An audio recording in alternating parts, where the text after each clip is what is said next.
1989, Nissan S-Cargo. The Nissan S-Cargo was a unique, snail-like cargo van that seemed like an automotive joke that accidentally made it to production. Its design, allegedly inspired by the Citroën 2CV, was perhaps more of a loose nod than a direct homage, with the two vehicles being as comparable as classical art to modern shock pieces. If Photoshop had existed at the time, the S-Cargo might have only been an April Fool's prank, instead of an actual production model. This quirky vehicle stood as proof that Japan, while technologically advanced by the late 80s, had yet to fully master the art of self-aware humor in automotive design. 1981, AMC Eagle Camback. The 1981 AMC Eagle Camback may be seen as a unique creation, as it was essentially an AMC Gremlin transformed into a 4x4 vehicle by the company during the late 70s. Facing financial struggles, AMC utilized its Jeep division to introduce the Eagle line of four-wheel drive vehicles. While the Hornet-based wagon and sedan models were relatively well received, the Gremlin-based Camback, being the most affordable Eagle variant, did not attract as many buyers, with only 5,603 units sold. AMC seemed to have avoided showcasing the Camback from the rear in their sales materials, possibly to downplay its resemblance to the Gremlin on raised suspension. Despite the mixed reception, AMC's marketing strategy demonstrated some level of insight, recognizing the potential consumer perception issues associated with the Camback model. 1980 Excalibur Series 4. In 1980, Excalibur Motors, inspired by Brooke Stevens' design of the Studebaker SS and the Mercedes-Benz SSK, released the Excalibur Series 4.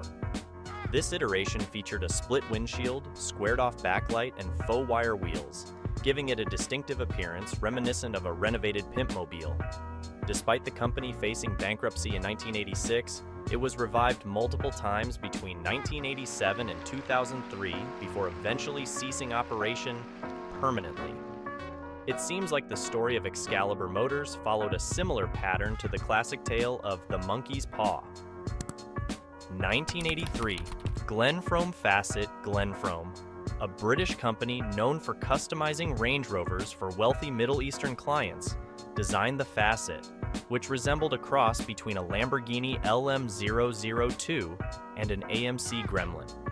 Despite claims that there was a Range Rover underneath the unique design, skepticism remained due to the heavily modified body.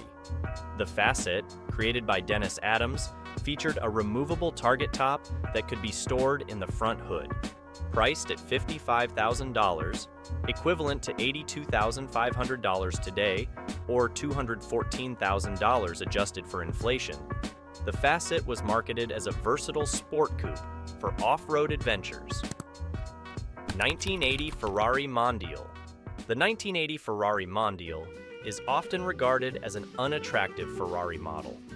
While many Ferraris are known for their sleek and sexy designs, the Mondial stands out for its long and lumpy appearance. This can be attributed to the combination of a back seat, mid-engine layout, and a transversely mounted V8 in the same car. Its awkward proportions are accentuated by the bent-down nose with Venetian blinds across its width. Rumor has it that the Mondial may have been the result of a bet at Pininfarina, challenging the designers to create a Ferrari that would not enhance its owner's romantic prospects. 1980 Toyota Corolla Tercel. In 1980, Toyota introduced the Toyota Corolla Tercel, the company's first front-wheel drive car with a transverse engine. The design of the Tercel's rear end, which appears to be disproportionately small and oddly shaped, is believed to have been a consequence of miscommunication between the engineers and stylists.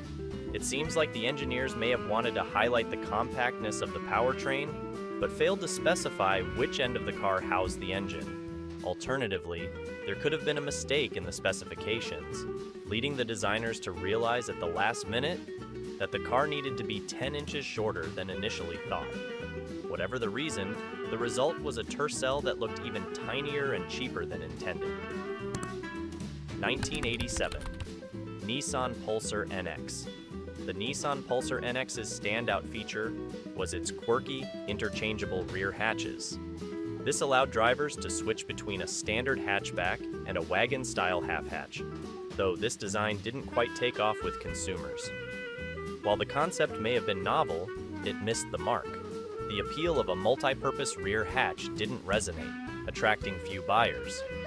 On the performance front, the Pulsar NX didn't offer much excitement. Based on the Nissan Sentra, it lacked the sporty dynamics that might have compensated for its unusual appearance. The driving experience was described as mundane, lacking the punch or agility that might have drawn enthusiasts or buyers looking for a thrilling, versatile ride. 1981. Maserati B Turbo Series has been created with an emphasis on elegance and appeal, embodying the refined, stylish aesthetic typical of the Maserati brand. Designed to turn heads, these cars displayed Maserati's signature blend of Italian style and sportiness, moving away from the more understated, utilitarian look of cars like the Chevy Citation Coupe. The Maserati B Turbo models aim to deliver both refinement and performance, appealing to those who appreciate refined design along with a thrilling driving experience. But they fell short. What kind of horror is this? 1982, Nissan Stanza Wagon. Many automotive enthusiasts have accurately noted that the crossover SUV concept was essentially introduced in the 1980s by vehicles such as the Nissan Stanza Wagon. However, these vehicles did not achieve commercial success, not only because consumers were not yet prepared for them, but also due to their unappealing design. 1984, Ford Tempo was the first North American car to feature Ford's new aerodynamic design language, which was based on European-style flush-mounted headlights. However, due to timing issues, the car had to launch in 1983 with square-sealed beam headlights and chrome buckets instead. The promised headlights finally arrived in 1986, but in 1988, Ford restyled the sedan with a squared-off rear end, which was not well received. The Tempo Coupe, however, managed to escape these design mishaps and evolved into a more stylish car. Unfortunately, its appearance couldn't make up for the underwhelming performance of the engine, derived from Ford's 1960 S-era 200 cubic inch straight six with 2 cylinders removed, or the poorly engineered suspension. 1980. Chevrolet Citation. The 1980 Chevrolet Citation has received extensive criticism for its poor engineering and execution as part of GM's front-wheel drive XC cars. Despite this, its appearance has largely avoided the shame it so rightfully deserves. The Citation was intended to emulate sleek European hatchbacks, but instead, it embodied a distinctly American interpretation that was overweight, sluggish, and unapologetic about it. There is something about the way the Citation sits low over its small wheels that gives the impression it would be content spending its days lounging on the couch, watching trash TV, indulging in snacks, if only it wasn't constantly breaking down and being returned to the dealership for warranty repairs. How did buyers of the 1980s not recognize the inevitable misery that awaited them with this vehicle? 1984, Lincoln Mark VII. The 1984 Lincoln Mark VII LSC was a sleek performance car, but its design flaws were evident with its oversized chromed overhangs resembling a Mustang GT. While the LSC models were fast, the non-LSC cars lacked any redeeming qualities. 1984, Zimmer Quicksilver Zimmer. In more refined circles, the Zimmer Quicksilver is often regarded as a prime example of neoclassic cars, where perfectly fine automobiles are adorned with outdated styling elements. Zimmer shamelessly elongated the wheelbase by 15 inches, resulting in a front end reminiscent of a basketball court that was visually cluttered with nostalgic touches. Surprisingly, the Quicksilver was built upon a Pontiac Fiero chassis, with its not-so-grand V6 engine awkwardly placed behind the passenger area. Despite its grandiose chrome bumper, the Quicksilver retained the Fiero's pop-up headlights, as if refusing to part with a feature that was not truly its own. Astonishingly, Zimmer marketed this extravagant disaster for roughly $50,000, the same price as a contemporary Mercedes 500 SE. One could certainly imagine more meaningful ways to utilize such a sum of money, perhaps by gathering it up and lighting it ablaze. 1985, Alfa Romeo Milano. The Alfa Romeo Milano certainly has a quirky design story. and your comment highlights one of the popular speculations surrounding its development. Some automotive critics have joked that the car's proportions look as if it might have been envisioned as a larger vehicle, only for something to go awry midway through the process, such as a CAD software glitch, leaving it with slightly unusual, condensed proportions. While this is, of course, an exaggeration, it captures the sentiment many had about the Milano's somewhat unconventional design. 1985. Cadillac DeVille. You have to appreciate the 1977 Cadillacs for managing to maintain some dignity and individuality despite GM's downsizing mandate. However, by the time the 1985 Cadillacs rolled around, all that uniqueness seemed to disappear. These cars were small, lacking in dignity, and strikingly similar to Oldsmobiles and Buicks, indicating shared components. While the simmering competition may get some blame for Cadillac's decline, these tiny luxury cars deserve a significant portion of the blame.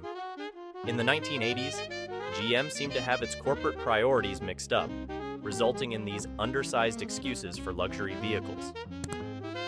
1985 Subaru XT. In 1985, it appeared that Japanese automakers were on a winning streak, but the Subaru XT Coupe proved them wrong. The design of the XT Coupe seemed to be solely based on a straight edge, making it look more like a doorstop than a car. The interior was even more peculiar, featuring an LCD dash that resembled a cheap video game, a sideways L-shaped steering wheel, and a large shift lever that had an uncomfortably phallic shape. Despite being turbocharged, the engine only produced a measly 111 horsepower, making the turbo boost feel more like a gentle breeze.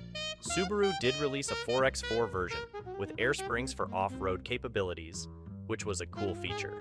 However, as the saying goes, cool isn't always synonymous with beauty. 1986, Monte Carlo Aerocoupe. Back in the 1980s, Chevrolet's Monte Carlo Aerocoupe emerged as a response to Ford's aerodynamic Thunderbird, which was outperforming the Monte Carlo on the NASCAR circuit. The challenge for Chevy was the Monte Carlo's upright rear window, which made it about as aerodynamic as a brick. To tackle this, Chevrolet designed a more sloped rear window, giving the car a streamlined look that would qualify it for NASCAR's rules requiring at least 200 units for public sale. However, the solution wasn't the most visually pleasing. The extended rear glass seemed to emphasize the Monte Carlo's overly long front, creating an awkwardly unbalanced look. At the time, GM's limited engineering budget led them to forego a full redesign. Instead of a practical hatchback, the Aerocoupe was given a small trunk lid, leaving an oddly shaped space that could only fit luggage if it was nearly flattened. Despite the car's unusual design and rarity, the Aerocoupe has maintained its value among collectors, showing that, for some, even unconventional style can have lasting appeal. 1980 Fiat Panda. In an effort to create a no-frills, budget-friendly vehicle, Fiat introduced the Fiat Panda in 1980. However, it seems they took the minimalist approach to the extreme. The car featured basic sheet metal stampings, unpainted bumpers, and flat glass windows, giving it a utilitarian look reminiscent of a prison meal. The interior was equally sparse, with an unfinished dashboard that looked like it belonged in a Tesla Model 3. The seats were as thin as pizza boxes and just as uncomfortable. Despite its lack of comfort and style, Fiat surprisingly kept this bare-bones model in production for 23 years. 1980 Cadillac Seville. The design of the 1980 Cadillac Seville, known for its bustle back, has been criticized for its unattractive rear end. Some have speculated that the design was influenced by the Daimler DS 420 limousine, a luxurious vehicle favored by royalty. Despite its questionable aesthetics, the Cadillac Seville managed to maintain steady sales during its 6-year production run. However, it was plagued by mechanical issues, notably with its underpowered engines, such as the 4.1L V8, the unreliable Oldsmobile diesel, and the disastrous V864. Don't forget to subscribe. Bye-bye.